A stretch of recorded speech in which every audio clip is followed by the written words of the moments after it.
Hammer, what's happening, man? What's going on? It's a Kings beat day here as we talked to your buddy Sean Cunningham just a little bit ago. Oh, look at that. I think we're supposed to have a podcast later on tonight. It's funny that you said think, like you don't know. Like you're just not sure. We might. Who knows? Trying to speculate on when Sean will show up and when he won't is usually the largest question. Yeah. Yeah. Anything about last night surprise you? Game 1? No, I mean, I think OKC is really, really good. I think they're going to be very difficult, not only in this series, but I do believe they'll be very difficult to beat in the next series. And I think they're the likely champs. Now, that might not be the case, but that's just my opinion. And they look really good. And, I think players get foul calls and stuff like that. The game will probably be officiated differently in the next one, but maybe not because Shea's now winning the MVP and he'll probably get a little bump from that. I think I picked Minnesota to win this series, but I think it is vital. And I thought this going into yesterday, so now it's even more of a vital situation to win one of these first two games. I thought they had to go into Oklahoma City, win one of these two. And I'm not even saying keep home court. That would be great. But even put yourself in a position where you win one of the first two. And even if OKC steals home court back, you're going back to game 5, just 2-2. And now it's a 3-game series. Just the way series plays out, I thought, and I still think it's very important for them to win one of these first 2 games. Because if you go down 0-2, now you got to win 4 out of 5 against OKC. It's a tall ask, man. That's a tall ask. So game 2 is pretty vital for those guys. No, I totally agree. And look, I didn't feel this way the whole time. I did not think that OKC was just going to be the runaway champs. I even told Kyle last series, I think at game 6, I said, I think Denver's going to win the whole thing. Because I watched Jokic and I realized that no one in the league had really built their team to stop Jokic. They'd all built their teams to stop, the Boston Celtics. And, that's specifically what the New York Knicks did. It's what teams like OKC are built to play against. And Jokic is just different. And that game 7 for me, it just showed me that, again, they just grew up. They went out there and they played like grown men. And we talked about this with Mark Jones earlier on the show, and Kyle and I had discussed it too. But, Alex Caruso just turned 31. And they have one other guy who's 30. Oh, Kendrick Williams. They don't have a single player who's 27, 28, 29. Everybody on that team is between 21 and 25, 26. They're so young, and you're waiting to see if they could grow up on the fly. And that game 7 to me was just so galvanizing that they now know that there is a level that they can play, that there isn't another team in the NBA right now that can play at that level. And if they can repeat that even 3 more times, they're going to win the whole thing. Well, this is where Chris Finch has to. I mean, Chris Finch is obviously really, really good coach. This is where he has to be a great coach. I don't think it was just Julius and Ant-Man not shooting in the second half. Oklahoma City made some adjustments. Now you got to counter. These series at this level are a chess match. Chris Finch has a way. Anthony Edwards, 13 shots. The series is over in 4. Yeah.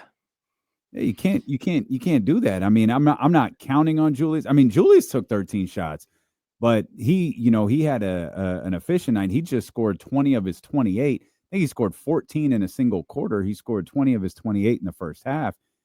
They've got to be stronger throughout the game, and those were all adjustments. And there were some missed shots, but those were all adjustments in the second half by Oklahoma City, where those guys weren't even getting looks. It's funny, when we were talking to Mark earlier, he said just by the eye test, it felt like OKC missed a lot of wide open shots and wide open threes. So Kyle looked it up while we were there. They shot 14 of 48 on wide open threes. That's a ball game. If they hit 6 more threes, that game doesn't feel like that at all. and I'm not saying they need to hit 6 threes, but those are just the wide open looks. Like those were wide open, nobody in front of you. There were guys like 1 for 9s and 1 for 6s or 0 for 5s. Like it was just a mess. So that's where if I'm Minnesota, I'm saying, hey, look, we can beat them if we hit our shots. Like we're not going to be cold the whole series, but if we just hit our shots, we'll be okay. And that's where I think OKC's just kind of waiting in the wings and saying, yeah, that's fine. You start hitting shots, we'll make our adjustment as well, which is what we saw in the second half. And, again, look at Mark Daigneault is just proven to be a very, very incredible coach. Just really, really good coach. And the changes that they made in the second half to take away guys like Julius Randle, to limit Anthony Edwards, were just really impressive.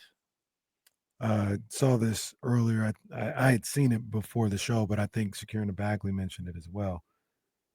Dante DiVincenzo, Nickeil Alexander-Walker, Naz Reid, 5 for 28 from beyond the arc. First of all, 28 threes from those three. That's a lot. That's a lot. Those guys are all bench guys. 28 threes is a lot, but 5 of 28. Obviously, like you're playing against the Oklahoma City Thunder, a true championship level team, the best team record wise in the regular season. You're not going to like skip by. You're going to have to play your best game 4 times, maybe even 5 times, because they might beat you one of the times you play your best game. So it goes without saying, if you get anything resembling what you got last night offensively, if you're Minnesota, like I said, we're not going to make this series ain't going to make it to 10 days. Like it'll be over real quick. Well, and Casey, I'm going to circle the 28 number that you threw up there. And you mentioned 3 reserves taking 28 3-point shots. That was a game plan.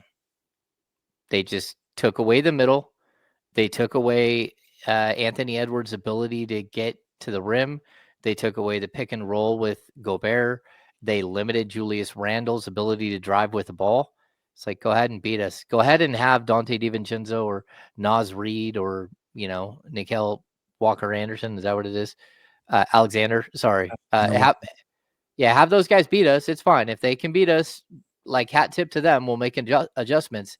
But until they prove they can beat you, that's going to be really tough. And again, that's about coaching. It's about a game plan, an identity, but also it's about having the bodies and the pieces in place to play defense on a string like that. Thunder with their 3rd MVP in the last 11 years. Wow. KD, Russ, and Shea. Obviously, Sam Presti didn't draft Shea, but he wasn't trading Paul George without acquiring him. So good for Sam Presti. Good for the Thunder organization. Good for Shea, because remember I think we had the conversation like, yeah, you're slow playing this thing, but how long can you slow play it with Shea around? Like he's emerging as a star. It turns out it didn't have to be that long. So good for the Thunder. Good for Sam Presti. Good for Shea Gilgeous-Alexander, who won the MVP today. I'll be really anxious to see when the voting comes out how close it was between him, Jokic, and I feel like Giannis was just a cursory. I think it's going to be a 2-man race, and I think so too. It's probably going to be Shea with, I'd say, probably twice as many votes as Jokic. I don't think it'll be all that close. I think it'll be pretty lopsided with a whole lot of like second place votes. If they give second place votes to Jokic, I don't think it'll be all that close. Yeah, I'm kind of with you on that one. Do you have what's your thoughts on tonight? We'll certainly shift our attention to the Sacramento Kings coming up here in just a minute, but we do have the Eastern Conference Finals getting under the way. Tyrese Halliburton showing up in Tim's. Looks like Tim's in a jean outfit. He's ready to cook tonight at the Garden. I'm really excited for this series, more so than the other one. I mean, I'm excited for both of them, but I'm really excited for this one, Hammer, because I feel like there's a rivalry bubbling here with the Knicks and Pacers. Yeah, I think the rivalry is back. I'm here for this series too. Like I think this series is going to be way better than the other series. Just again, my opinion that it'll be way better. And I have no idea, because what we're looking at is a team in the Knicks that's truly designed to stop individual one-on-one players. Like they have great, incredible, like some of the best wing defenders in the league. And they did that because they were thinking about Jason Tatum and they were thinking about Jaylen Brown and how do we get through the Knicks? I mean, how do we get through the Celtics? Now you're going to face a totally different beast in the Indiana Pacers, and you have no idea. Like it's a flow offense versus a man, like an iso ball offense that they were thinking they would face. And so this is one of those things where they're going to have to make adjustments on the fly. Like this Indiana Pacers team is super fun. They're athletic. They run, they shoot the ball from crazy angles. They do all kinds of things that are just unorthodox. And they've got a bunch of players that are kind of unorthodox. You know, we talk about Ty, but Siakam's a little unorthodox. TJ McConnell's a little unorthodox. You got a lot of players who just play a different style of basketball, and they really move the ball well. And I don't know how well that the Knicks are built to play against a team that plays at this pace, especially since they're very limited once you can pass their starting five. Like they do not have a deep bench at all. And I would not be surprised to see Indiana try to run them off the court in every single game and see what happens. You'll win some, you'll lose some, but how many times this offseason does it feel like the Pacers had a game where they shot 60% from the field and like 45% from three, and the Knicks will not be able to keep up with that. So I'm intrigued to see how this goes. I also don't think that they're a very good defensive team, which is going to let the Knicks just kind of, get some of the things going that they like to get going. But I also look at the Knicks and I don't see a super versatile offensive team. Their players are not the crafty types outside of Jalen Brunson. They've got a bunch of like standard high quality shooters. OG Anunoby has a little bit of a drive game. Cat has a little bit of a post game and a 3-point game. But overall, that team is built around Jalen Brunson and his creativity, where you look at the Pacers and they got a whole bunch of creative guys and share the ball better. This matchup with the Pacers and the Knicks, all the memories that have been coming up because of the matchup. This is a true NBA rivalry. They got real history, and it's good to see the that franchises. Yeah, the franchises. Oh yeah, they got rekindled last year. I mean, they had a 7-game series last year with this group. So for these two franchises to meet again is great. I think it's one of those things we talked about yesterday where it's the perfect combination of big city, little city, and you get that dynamic. I might even watch that 30 for 30 again. I forgot what it was called, but it was a good one. It was Indiana and Reggie. Was it 9 seconds? So it was the one where Reggie. Oh, winning time. Winning time. I think it's 9 points. What's it? 9 points, 18 seconds. Is that what Reggie scored? He scored 8 in.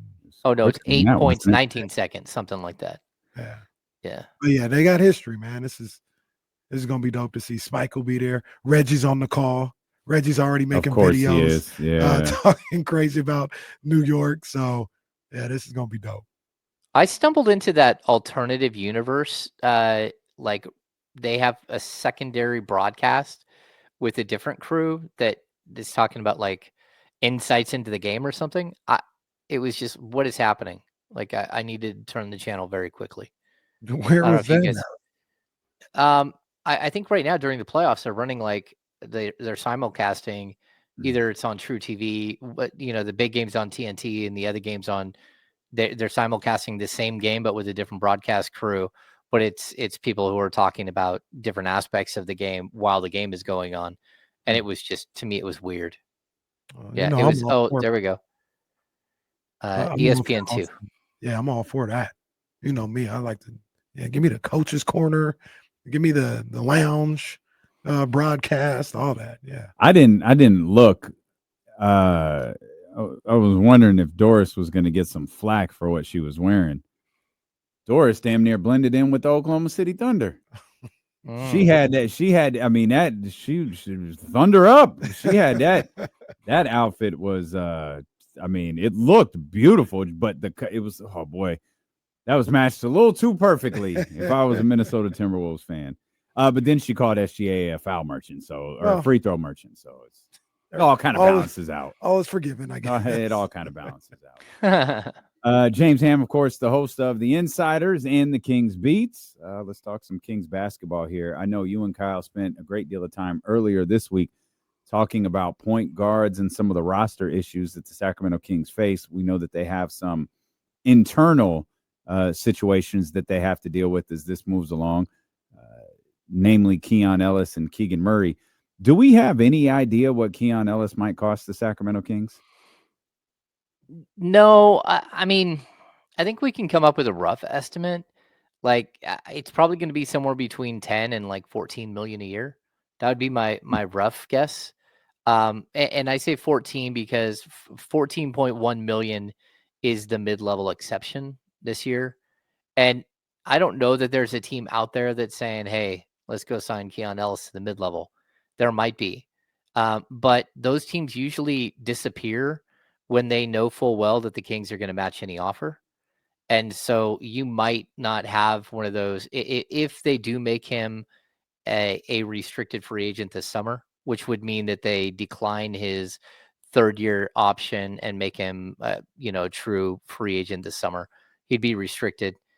So I think they have a number in mind. I think they probably have already had deep discussions.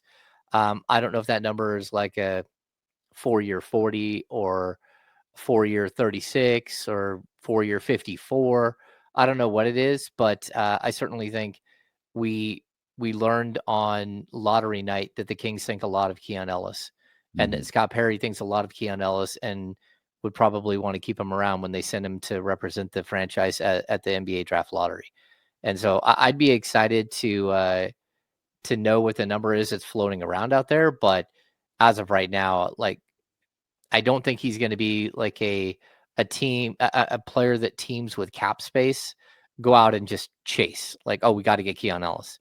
But you are going to have, because of the mid-level being so high, all of the teams that are under the aprons have their full mid-level. They can go out and chase him. And that's where, if you're the Kings, you got to be a little scared that even if it's someone throwing a 4-year, $48 million deal at him, it's still a lot of money. So we'll have to wait and see. But I hope he's back, because he's a fun dude. And he's very, very good at what he does. And the Kings need more players like him. Agreed. I'm a big Keon Ellis believer. I asked you something during the handoff. Keon Truthers, I think, is what they were Keon called. Truthers. That's right. He was. They were undefeated when he was starting. That's right. 8-0 to start, right? Yeah. I asked you a question on the handoff that I wanted you to marinate on a little bit, and I know you probably had already thought about it, but just an actual way to get it done. And I was going to ask you, is there any way for the Kings to get, one of these big time players, a 35, 40, $45 million player, onto the roster without giving up Sabonis or Levine? Yeah, I mean, there's a way to do it. I think with the other question is, can you do it without giving up Keegan Murray as well? Yeah, there's a way to do it for sure. Like, first of all, the Levine contract is something that, it jumps up to $47.5 million this year or whatever it is. It's a lot of money, right? But DeRozan's contract is at 24.5. On top of that, we've got Malik Monk at 18.8, Jonas Valanciunas at 10.4, Devin Carter at $5 million.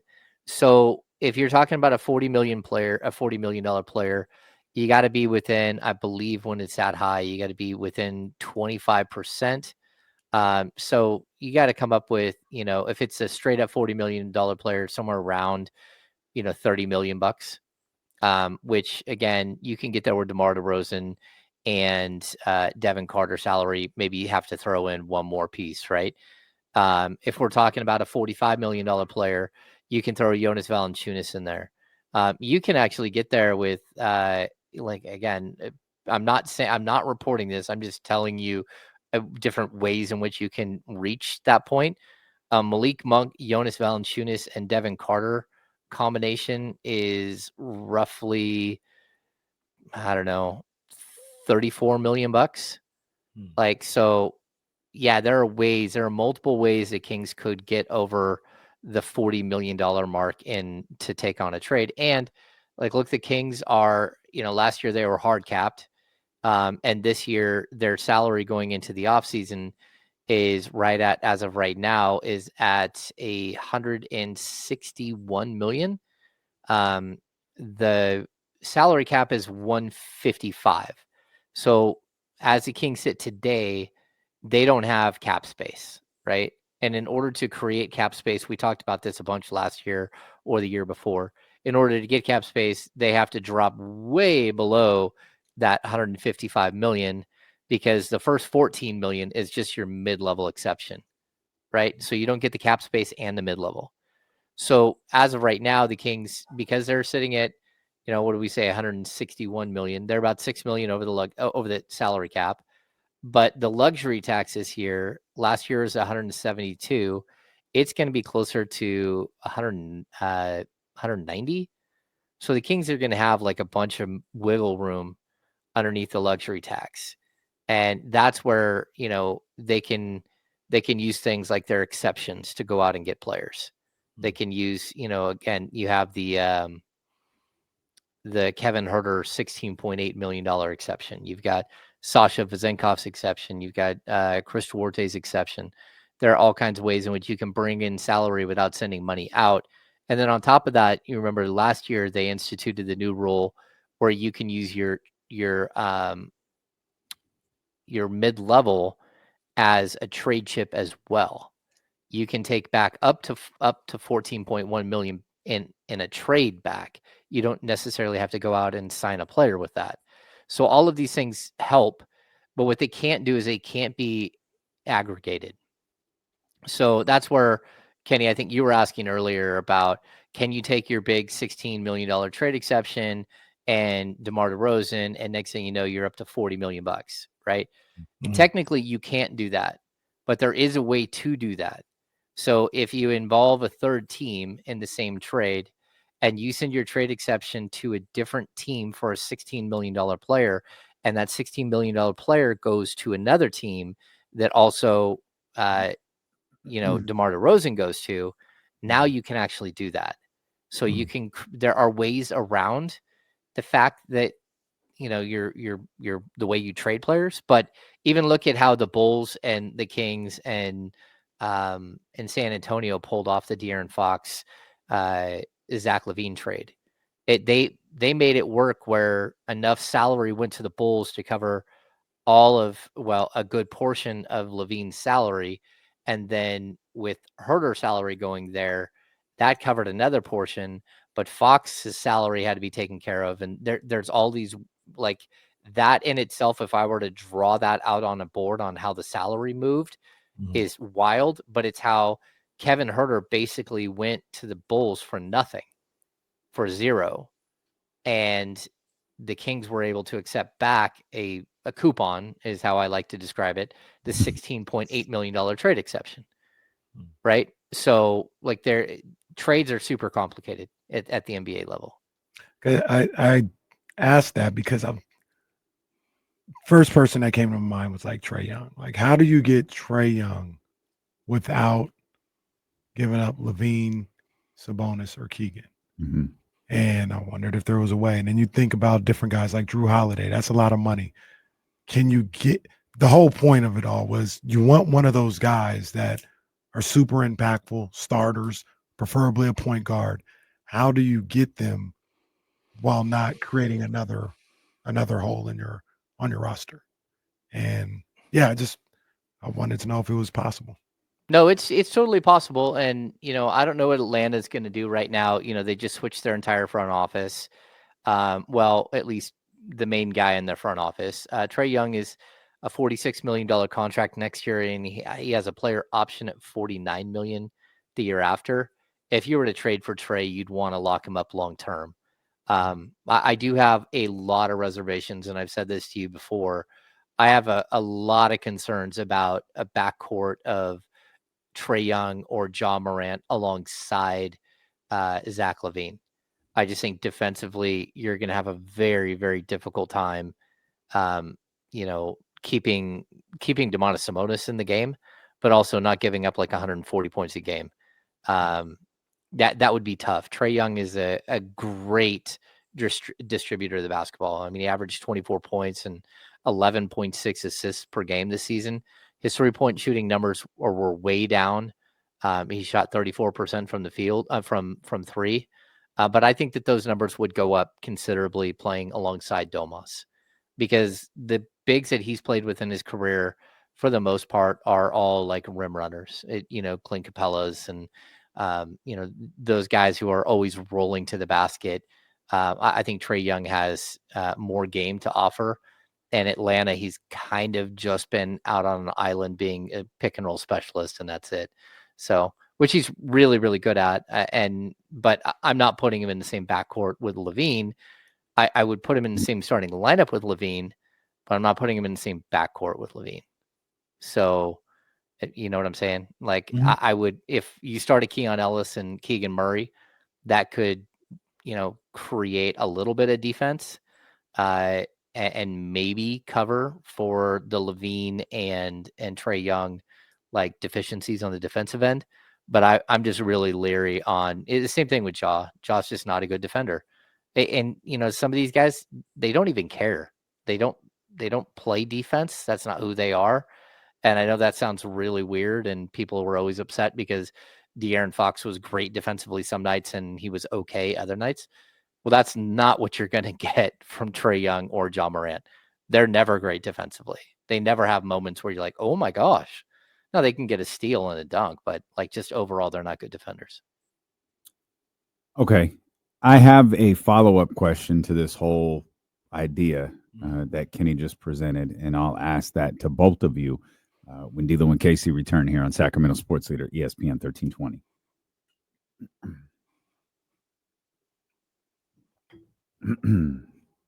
Secure Bagley, LaVine is not a small forward. The only reason I bring up LaVine playing the small forward is, number one, he's played it in the past. And number two, you just went through an entire season where you used a different 6'6" player that used to be a shooting guard to play small forward, except for that guy's 35 years old and doesn't have the athleticism that LaVine has. I think LaVine gets lost in space, and I think putting him as a wing defender is way better than putting him in as a guard defender. Just my opinion. I don't love the idea, but I do like the idea of Keon Ellis and Keegan Murray being two very, very good defenders in your starting five, and at least giving you a shot.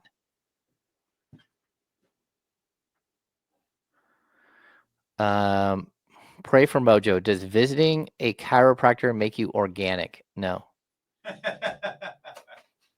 No. That is funny. No, it just, like, I grew up going to a chiropractor because I've had back problems since I was young. I don't go to one anymore. At the final ESPN LA Sports Center. I completely forgot that was ending. Leezy, what's easier, getting a defensive point guard or rim protector? Like, can I add some complexity to that? I think it's easier to find a defensive point guard because there are guys in the league who just aren't very good offensively, and who you can, like Chris Dunn or Dante Exum. There are guys out there that you can find to play point guard. Now, whether they're that impactful or not I don't know, because playing point guard at the NBA level is nuts. Like, the guards you're playing against every single night are so incredible. Finding the reason I say there's a nuance to your question is because finding a rim protector isn't that difficult. Finding a rim protector that can play with Domantas Sabonis is. So you need a guy who, can play the four, or is good enough offensively that he can play the five, but as a stretch five and still block shots. It's sort of complex. And he ain't talking about the DJ. Not. Nope. Trying to think, there was someone I was looking at earlier if the Kings were going to go trade for that averaged like a block a game, and it was like a good fit, but it was going to be really expensive, and I can't remember who that player was now.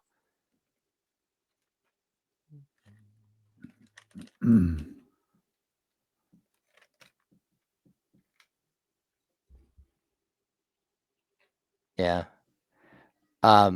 Kai Jones was a name that came up earlier, and the way that Kai Jones like tore apart the Kings that one game, I'd be intrigued to see like take a low-level flyer on Kai Jones.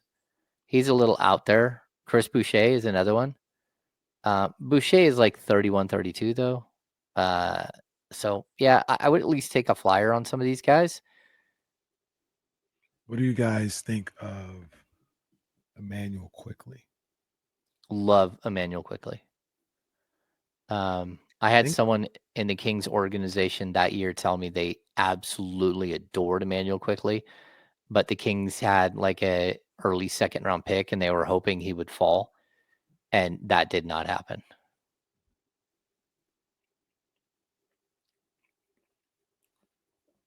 I think Scott Perry drafted him with the Knicks. And yeah, but I don't think he's gettable. I wonder. I wonder. Backwards hat, pendant. Oh yeah. I was ready. Ready. Boy up tonight.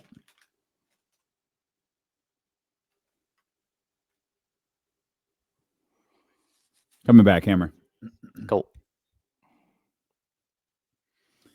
All right, James and Kyle James and KC just had an extended conversation about the idea of acquiring them to use the numbers Kenny used, a $45 million player, and you have it appears, you correct me if I'm wrong, you had Trae Young in mind. Yeah, there's certainly a player of that. A player of that ilk. Trae Young was one of the guys I thought, without giving up Domantas Sabonis and Zach LaVine. And Hammer threw in Keegan Murray, presented a couple of ways that this could happen. Isn't the downside to that? I'm going to phrase it as a question. Let me do better. Would the downside to that be the team feels like it would be severely lacking depth if you went out to acquire a $45 million player with those assets? Yeah, I mean, I agree, but I don't know, like the assets we're talking about. Does anyone really feel like DeMar DeRozan is going to be back this year?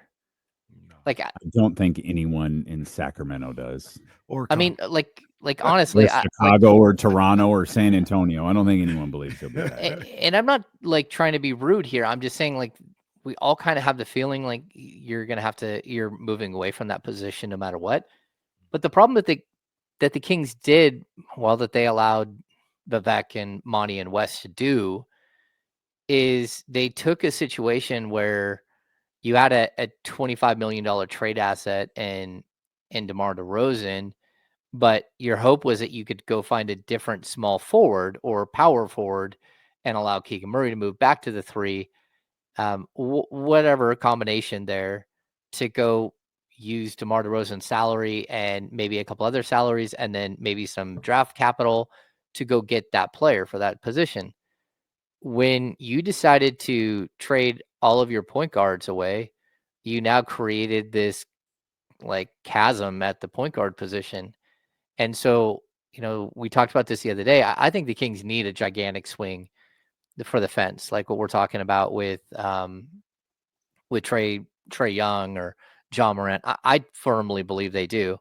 But then they have to come back and they have to make like a very, very savvy move with their mid-level exception, or a very savvy move with the Kevin Huerter trade exception. And again, if you're going to take that big swing, you're going to tightrope walk trying not to go into the luxury tax or not to go into the first or second apron if you're going to make that second move. So I think there are ways you can do it. But one of our discussions earlier was about, sort of the Trey Lyles situation. And I've always liked Trey Lyles as a person. I've always liked Trey Lyles as a player. I think his value goes beyond the numbers.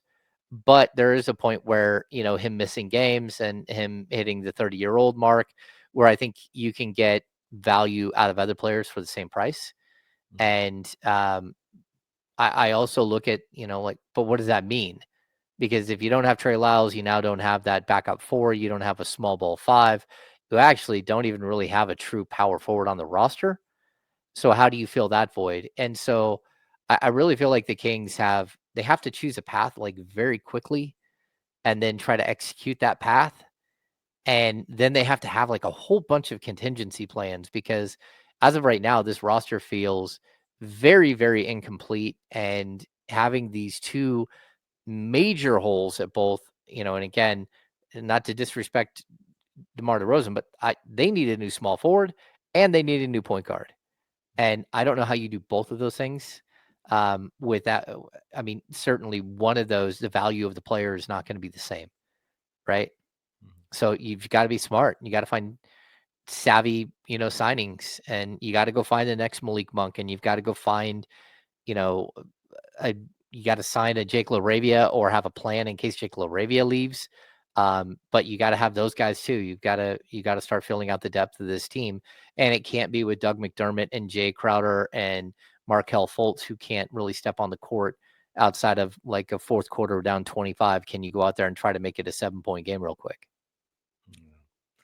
Yeah, I just kind of thought about it, about how you can get it, because one of the ways I think they can improve this roster this year, this offseason, is you talk about being savvy, being opportunistic with teams that may be trying to get under the second apron, maybe trying to get under the first apron. And while usually they wouldn't be looking to move, and I don't think this team is even in the first apron yet, but I'll just use an example. Usually the Raptors wouldn't be looking to move Emmanuel quickly, but you got Brandon Ingram, you got RJ Barrett, you got Scotty Barnes, you got GD, Scotty Barnes, you got GD, Barnes, you got guys, and they might be like, well, we don't want to, but we definitely not trying to make this an apron team. Yeah. I guess Emmanuel quickly makes $32 million.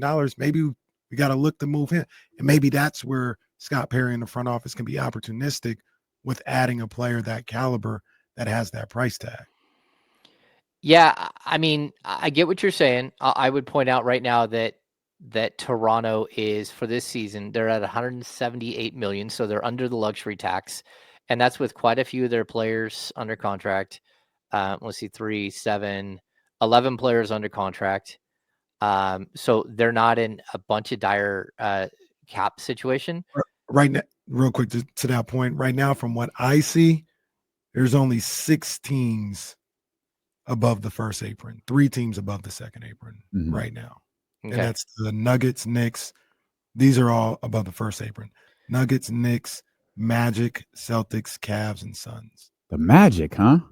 Oh. Yeah. Might be able to pillar some stuff from them. Maybe, but I don't like a lot of their assets. The assets that they have, they're not trading. The assets that are good, and the other assets I don't really care for. I would say the one downfall to Emmanuel quickly, which I had not looked this up before, it was only because you brought him up. He made $32.5 million this year. He makes it next year, the year after that, and the year after that.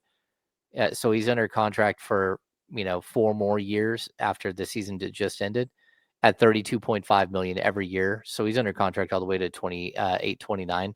I don't think they're going to move away from him, but also that's a lot for Emmanuel quickly. Like $32.5 million. Like I like him as a player, but I don't think I like him as a starting point guard for that type of dollar. Where again, I don't Anthony Simons. Do I love Anthony Simons as a player? I don't love him, but I think he's good. And he's a lot less money, a lot more affordable as a player, and super young. And that's just a player that I might be available this year with Scoot Henderson sort of stepping up and becoming who he's going to be as a player. So there are options. Go ahead. Doug and Scott Perry got to find a way, not insinuating at all that they're not, but coming out of the front office and coaching staff that we just, did, it feels like Scott Perry and Doug Christie need to really be in sync with what happens this offseason, don't they? Oh yeah, 100%. I mean, Yeah, there's I mean, probably some give and take there, but you've got to be aligned. yeah, I mean, what there is, it's not about like specific players. It can be about a specific player. Like, hey, could you please go get me, Kevin Durant? That would be really fun to coach Kevin Durant. But I think it's more like, hey, this is what I would really like. I would like, maybe 2 more 6'7" to 6'9" wings that are athletic. Like give me some players that I can work with. And Scott can say, hey, look, we have this list of players, point guards that we're going to go, kick the tires on. What do you think of this, this, and this? And, you want like a really like tight knit, but a symbiotic relationship where they're supporting each other the right way, because that's the only way this whole thing works. I think, the best version of this in Sacramento has always been the Rick Adelman, Jeff Petrie relationship. And I think, Jeff put together a squad that Rick could coach, but then he kept making tweaks to it the whole time. And, as a coach and as a general manager, it's tough because you get attached to some of your players. But, I don't think there's any question that the Kings got better when they traded Corliss Williamson for Doug Christie, or when they traded, you know, Jason Williams and Nick Anderson for Mike Bibby. Like, you got better. Like each of these steps, you got better. And so I think that it's tough, but you have to make calculated decisions, and you got to be on the same page. Like we hear a lot of stuff, and people, it's been floated out there. Well, Mike Brown said no to John Collins. It's like Mike Brown didn't say no to John Collins. He said, I'm not a fan. That's possible. But he didn't say, if you do that, I quit. That's a big difference. So like, you have to have relationships with your coach and your GM where they're moving the same way.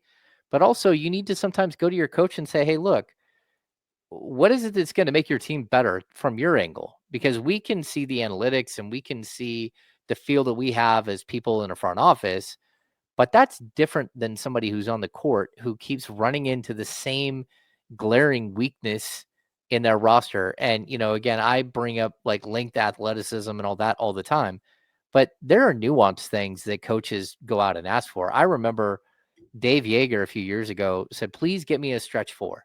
He's like, I don't even care who it is. I just need one of them. And it doesn't matter if they can play 40 minutes or they can play 15. I just need one. So they went out and they got Anthony Tolliver. And you should have seen the offensive numbers when Anthony Tolliver was on the court versus when he wasn't. Like the Kings were 500 times better offensively when Anthony Tolliver, who didn't even score, but the fear of a 3-point shooting power forward at that point in the NBA, where now there's like 500 of these dudes. But at that point, it changed everything. And that's where I'm talking about, like where this relationship has to be more nuanced than, hey, go get me Trae Young, or go get me a better player.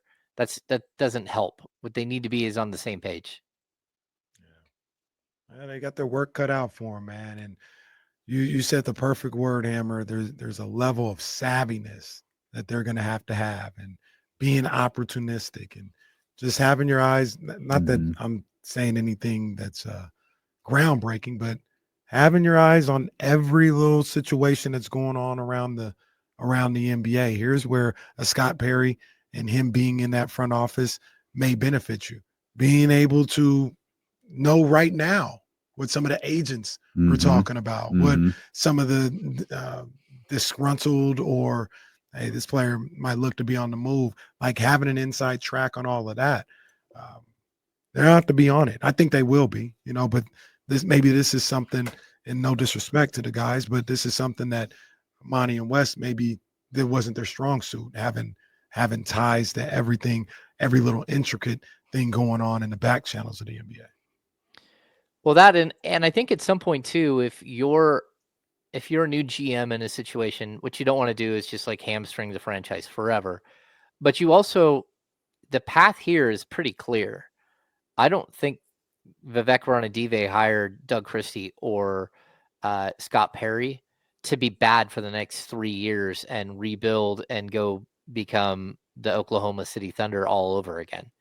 That's not what the idea is here. So that means that, like, we talk about what does it take to get Trae Young, the dollars and cents is one thing. So we're talking about, again, you're going to have to give up. He makes 45, 46 million. You're going to have to at least give up 36, 37, 38 million dollars in player. But on top of that, what's a draft capital what's a draft status? How much do you have to give up? Do you have to give up 3 first-round picks? Do you have to give up 2 first-round picks? Like, all of these things matter because, the Kings got to a point where they had no second-round picks, and they also had limited access to any of their first-round picks because of the Kevin Huerter trade hanging over them. And I'm not talking about this summer or even last summer, like the summer before that, where you couldn't really trade picks for 3.5 or 4 years. Like, that's a problem when you're way out in front of it. So I think we're going to see how much of like leeway that Scott Perry has with how aggressive he is with the 9 first-round picks that he now has. And, we'll know right away, like July 1st, if you start hearing buzz of some big, gigantic trade, that's because Scott Perry has full power to go out and use those picks to make this team better. And if you miss, now you're in a bunch of trouble. Now you're the Phoenix Suns. I feel like we do this a lot. We set the bar high for the Sacramento Kings offseason, and winds up happening. Tyus and Trae Jones signed together. The Jones brothers are your point guards. Like, yay. You laugh now. Yeah, I know. Yeah. But and I don't hate either one of them, and I don't hate the idea of either one of them, but like, there has to be something else down the pipeline, like go out and get it. Dennis Schroeder. Okay. He's okay. He's a good, solid point guard. He's at least, he can play the position, right? But what's next? Go get me a Trey Mann on top of that. So at least you have someone who might is a swing for the fence guy who might develop and become something special. But as of right now, the Kings don't have that pipeline at multiple positions, and that's trouble. All right. Well, it's always fun to think about, and it's starting to happen. Now we're down to 4 teams. Now we're approaching the finals, and I think Kings fans' moods starting to shift a little bit. Now, again, I think expectations are going way too high right now. Let's all calm down. Let's just see what happens. Let's just sit back and observe. Let's not be the general manager for Scott Perry. Let's let Scott Perry generally manage this team. Probably the wrong way to phrase that, but you know what I'm saying. I also think expectations are way too low. What do you mean? In some cases, like, people think this team's just trash. Oh, this team is not trash. This team's not trash. I still think they underachieved last year. They're better than their record was last year. I don't know what that means for this year, though. I have no idea what that means for this year. I mean, I know last year they had no business at any point in the season being 5 games under 500. They just didn't. I wonder how much some stability, some organizational stability, and something like that might help. It's not going. I don't think it'll swing your season 12 games or nothing like that. But is that good for 4 to 5 more wins? The one thing I'm going to say that that makes me encouraged at least a little bit is that during the 2017 season, that summer when Scott Perry was here before, I did not, under any circumstance, expect the Kings to go out and sign George Hill, Vince Carter, and Zach Randolph at all.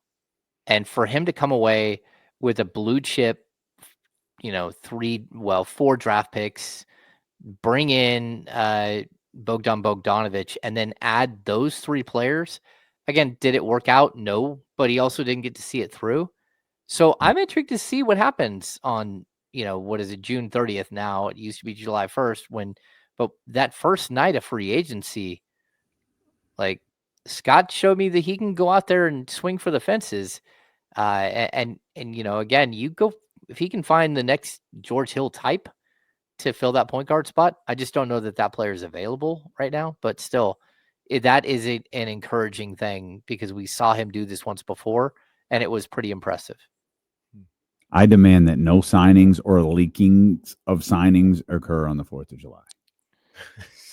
Yeah, I'll be at the Giants Demand game. it. I will be on a lake, likely sitting on a noodle floating in the water for like 8 hours. Hammer going live. Yeah, we're out here at the lake. I'm on my noodle. Okay. Yep. Why does James keep going out of screen? Well, his laptop is on the boat and he is not. James is lathered in sunscreen and a straw hat. That's right. A big giant straw hat and sleeves. Well, man, and the 4th of July is on a Friday too. Yes, sir. Lord. Yep. Giants in town too. It's on. Oh, that's the weekend the Giants are here. Yeah. Okay. The I-80 Classic. Oh, brother. The Causeway Classic. Oh, brother. Highway 80. Giants and A's. Have you been out to an A's game yet, Hammer? You went to the opener, yeah? I went to the opener, but I haven't been since. I need to get out there. Just, a lot of little trips and stuff that we've had over the last couple of weeks and just chaos here at the house. So get through to the end of the school year and be ready to roll. Catch some games. Yeah, we're getting close, man. School's almost over. Well, yeah. I don't know how it works for you because it's like Reese operates June 24th. Really? Ooh. Oh man, they operate differently out there in Elk Grove. Yikes! My day, school was done maybe a couple days after Memorial Day. Yeah, that's what it is out here. Memorial Day is early. This Huh? weekend is Memorial Day. I'm new to this, man. I don't know. Just gonna go get some milk tonight. I'm just going to get some milk, man. That's it. Yeah, Memorial Day, like that's next weekend. It's this weekend. This weekend. Yeah, it's this weekend. Yeah, like out. It came out of nowhere. Yeah. Well, the Kings aren't making a move on Memorial Day, so it doesn't matter. No. Bringing in some second rounders to work out. No, that would we don't be even nice. have the draft. We That don't would be even have nice. the draft to get hyped about. We don't even really have summer league to get. Well, I guess Devin Carter will play. That's yeah. Then you get some. Was this going to be Devin Carter's free agents? I mean, they don't announce it till the day before anymore. But is this going to be Devin Carter's California Classic? Yeah, where he takes. We haven't even heard about the California Classic. I feel like we never do until like right before, like June 24th. Yeah, because no one really wants to do it because it's a lot of work, and they're like, and then all of a sudden it's like, yeah, we're doing it. We're doing it because the Kings want to sign someone. Is it really a lot of work? It doesn't. It's a lot of work because there are 4 teams and you're navigating like practice facility, courts, like for media relations. It is a lot of work. It is a lot of work. No disrespect. No disrespect at all. But what else are you doing right now? Plan it now. You literally. What else are you doing? You got all of June off. Well, when you work for the Kings, you got all of May and June off. You've been off for a month already. You don't even have to host draft picks at this point. Yes, get the California Classic together. You're doing nothing else right now. No disrespect. Sabo says Trae Young getting announced at the Golden One Center. That's the new thing. The big announcement has to happen at the Golden One Center. California Classic. Here we go. An annual event. Who you got tonight, Hammer? I think you said this earlier. I forgot. Who do you have tonight? No, I think it's a coin flip. I do. I want to see how these two teams look when they're playing each other on the biggest stage. Yeah. Like who wilts and who doesn't. I do know that Indiana's going to bust you up once or twice in this series with one of those ridiculous offensive games, and so I don't think it's going to be a short series. The other one, I think it's going to be pretty short. Knicks tape. I don't think okay. I think the Timberwolves got plenty more in them besides what we saw game 1. I'm not picking the Eastern Conference. I'm just going to sit back and enjoy it. I'm ready for this. I'm picking. Shocker. Big Knicks fan here. I did say fan. Knicks in 4? No, he said Knicks supporter. He's being a Oh. I am. Don't worry about him. That's what I am. A Knicks We're supporter. leaving. We will see you tomorrow. We'll try to do better, as Michael Wilbon would say. Tap in tomorrow beginning at 10 a.m. with the Insiders on Sacramento Sports Leader ESPN 1320. Vamos, Cat.